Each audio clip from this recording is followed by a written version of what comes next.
Today, I'm happy to present to you the last results of our Rising Star Monitor 2021, this year around with a focus on COVID-19.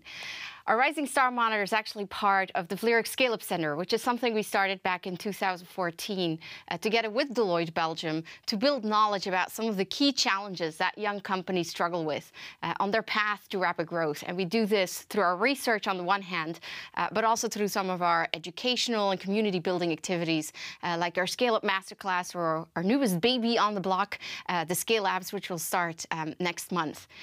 Now, for those of you who've seen my presentations in the previous years, you know a good tradition of mine is to always start by talking about how high growth potential, which is really all the companies that we look at have in common, how that does not necessarily translate into high growth ambitions. And this year is no different in that regard. And so what we see is that the proportion of companies that have relatively low growth ambitions, unfortunately, far exceeds the proportion of companies that have high growth ambitions. Yet, what's different this year is actually very interesting, and there's two key differences. The first one is the bad news that I need to share with you today. And that's that we see that the proportion of companies that have high growth ambitions has actually never been so low as it is this year. So you see 33%. Previous years, we've had up to 45%. Yet the good news is, if we look at what those ambitions actually are, they've never been as high. And just to kind of show you what I actually mean by that, if I just take the numbers of last year, high growth ambitions meant that companies wanted to grow by adding 33 employees and 9.4 million euros in sales. If I look at what those numbers are this year around, you see that companies have essentially put their bar not just a little bit higher, but twice as high compared to previous year. And so essentially what that means is, yes, while we have fewer high growth ambition ventures in numbers, they make more than up for that in terms of their actual ambitions. So overall, I think this is still a pretty good picture to be looking at. Now, looking at the focus of this year's report, we're going to talk about COVID-19. Let's be honest, the fact I'm here recording this keynote in a studio rather than delivering it face-to-face live to you, there's no escaping it, and unfortunately still today. So this year around, when we were brainstorming about what would be the key challenge that young companies face, we just very quickly decided it had to be COVID-19. It's impacted our economy, right? If you look at GDP, last year it decreased by over 6% in Belgium, but it's also affected all of us the way that we work. And digitalization and the increased acceleration of digitalization across all our companies. But also if we look at us as employees, right? All of us have had to struggle with increased turnover in our employees, increased disengagement. So all of that combined made COVID something, almost insurmountable, basically, to cover in this year's report. So we decided to take a bit of a closer look at how our young companies in Belgium were affected by COVID-19, but also what actions they took, what challenges they see ahead. And is there something that we can learn from this, looking ahead, not just looking backward? And that's what I'm going to share with you in these next few minutes together. First things first, let's look at the impact. And so if we look at how our Belgian young companies were impacted, actually, the picture is pretty positive. And so as you can see, 60% of the companies roughly indicated either having experienced a positive impact of COVID-19 or no impact. And the reason why I say that's positive, just look at the bar below, right? That's actually the results of a survey that was done in the US with very similar companies, and there only 20% of the companies indicated having been positively impacted. So overall, our Belgian young companies seem to have thrived relatively okay through COVID-19. Interestingly, we don't see any difference in terms of how growth versus low growth companies were impacted by COVID-19.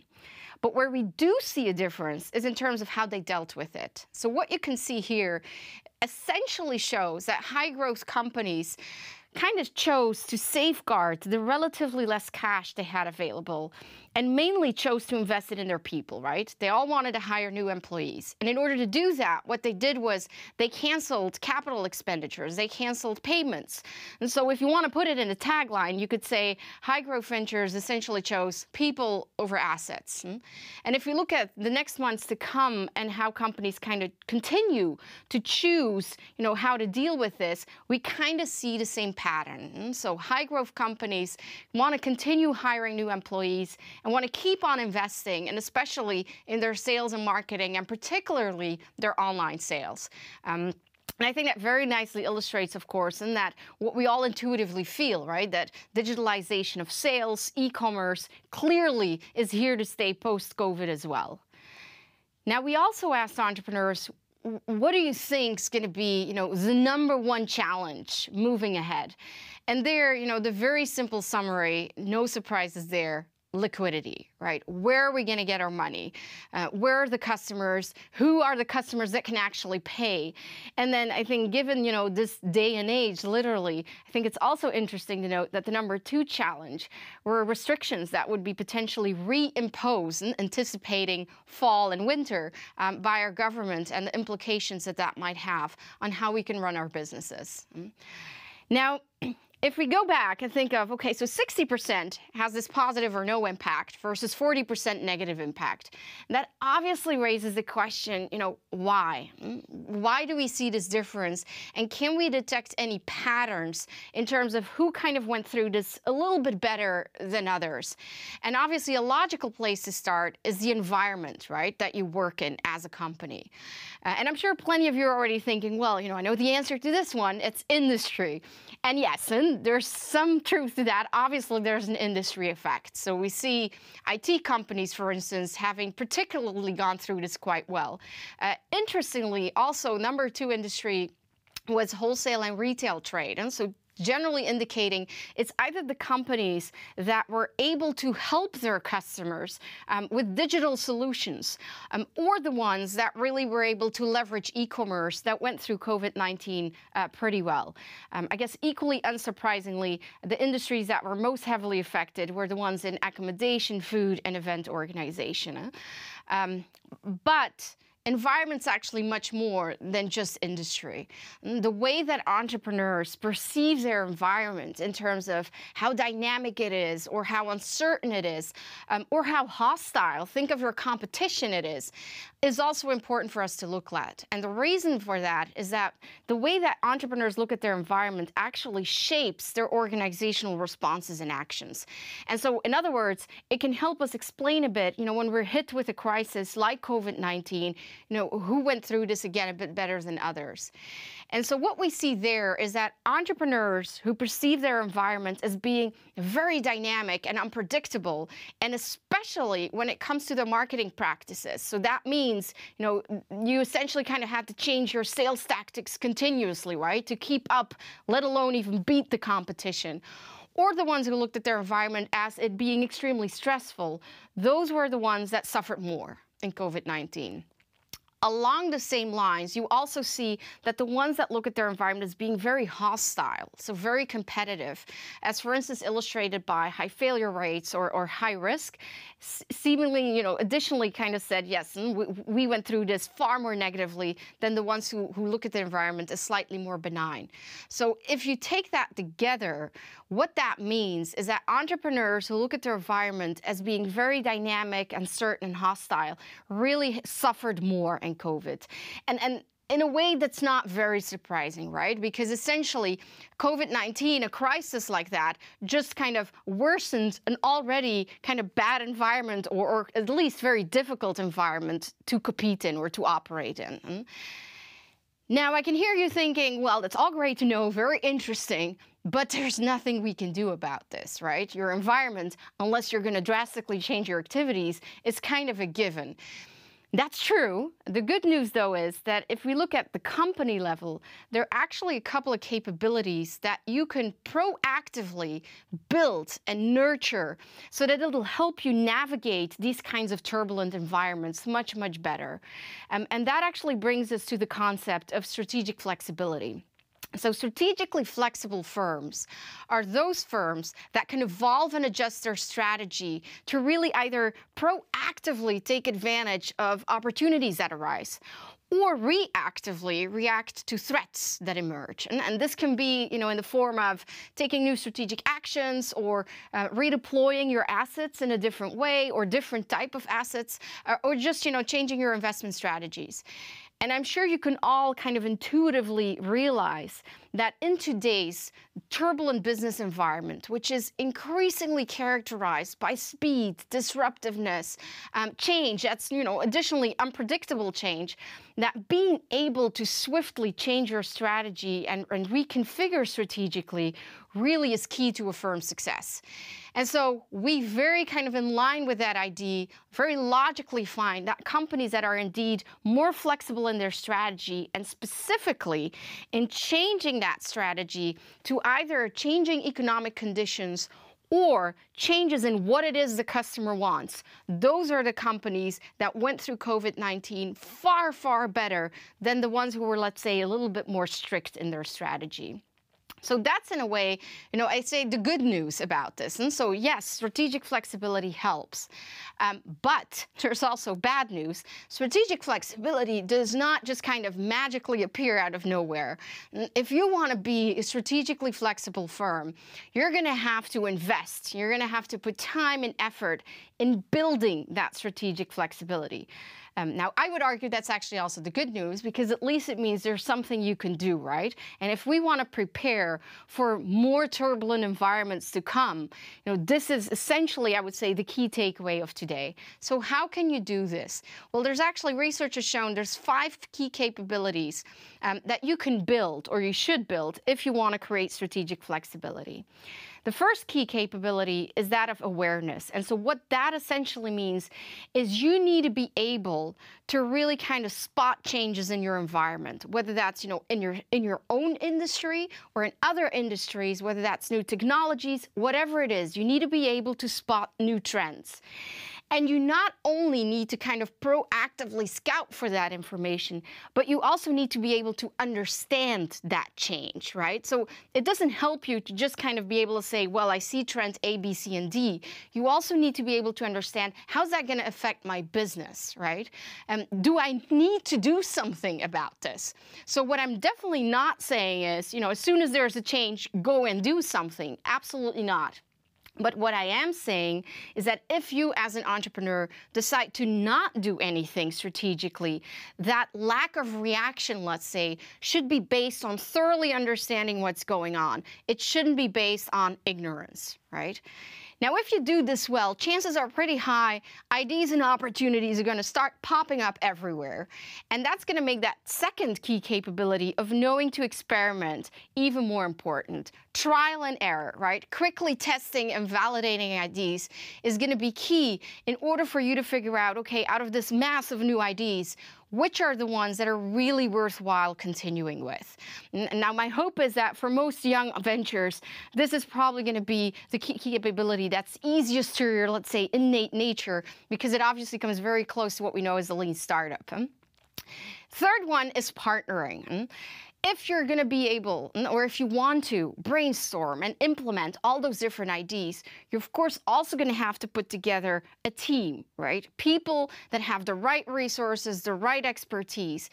And what's important in doing that is by putting together those kind of multidisciplinary teams is that on the one hand, internally, so within your company, you try and overlook, let's say, departmental silos, right? As your company grows, the chance is pretty big that you're going to add, some more structure, some layers, and some nice departments.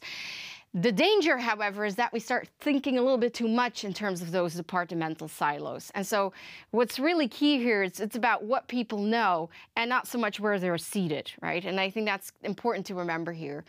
Of course, we also need to realize the chance that you're going to have all those resources and capabilities in-house is pretty small. So we really kind of want to, let's say, urge you to not just embrace, but really leverage that idea of ecosystem thinking and go and look outside your company and go look for partners that can help you complement some of those resources and capabilities. The fourth key capability is the one of ambidexterity. And what that one means is you're going to have to increasingly be able or learn how to balance both exploring opportunities, but also exploiting your actual core business, right?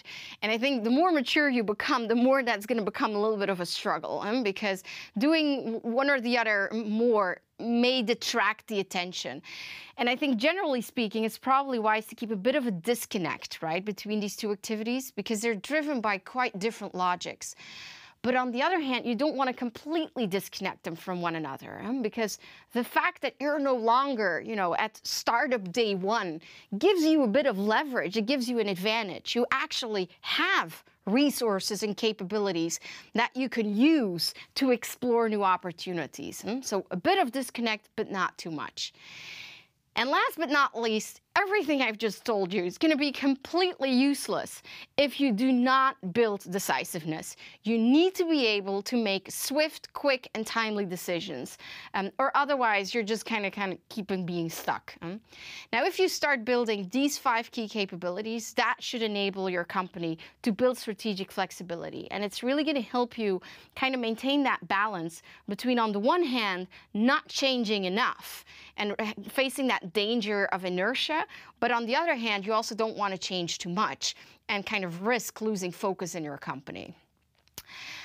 There were 2 other company drivers that we also looked at in terms of how companies went through COVID-19. The first one was internationalization. That one I think is pretty straightforward, pretty much in line with what we expected. What we see is that companies that have more international sales were obviously more negatively affected by COVID-19.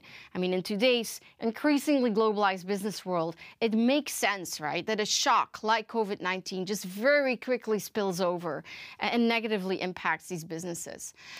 Another important key strategic decision is that of taking on external equity. And I think this finding might actually, at first sight at least, be a little bit more surprising, because what we found is that companies that raised more external equity actually suffered more through COVID-19, whereas I guess most of us might have expected the opposite.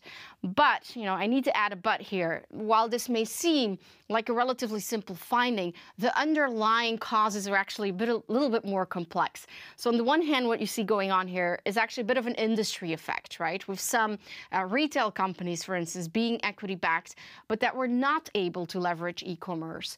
Or some of them were B2B software companies that just faced far longer sales cycles for their customers, who obviously were also affected by COVID-19, and it just took them much longer to reach decisions. On the other hand, what you also see going on here is a bit of an R&D effect. And we know equity-backed companies oftentimes tend to be R&D intensive. And what we noticed through talking to quite some of these entrepreneurs is that quite some of them actually face delays in their product development. And so we think all of that together is actually what you see going on here. So, if I wrap all of this up together, I'm an optimistic person in nature, so I kind of look at this report as overall, pretty positive, right? We see it's the minority, yes, it's 40%, but still, it's the minority that was negatively impacted by COVID-19. And actually, since then, most of them also indicated having already recovered. And if you look at their growth ambitions, yes, there's fewer of them, but their ambitions have never been quite as high as they are today, and making more than up for it. If there's something I would say in terms of kind of key takeaway for you to think about and to act upon moving forward, I think it's first and foremost knowing the type of environment you're in. You may not be able to change your environment as such, but it is important to know, because if you're indeed active in a dynamic, quite turbulent environment, it's only going to make that second point of building strategic flexibility now by focusing on awareness and experimentation and decisiveness and so on, really, as of tomorrow, put some effort and some time into that. If you're interested in learning more, you can download the full report on the Vlerick School website. And with that, I'd like to thank the entire team behind us, bringing this report to you. I hope you enjoyed it. Thank you.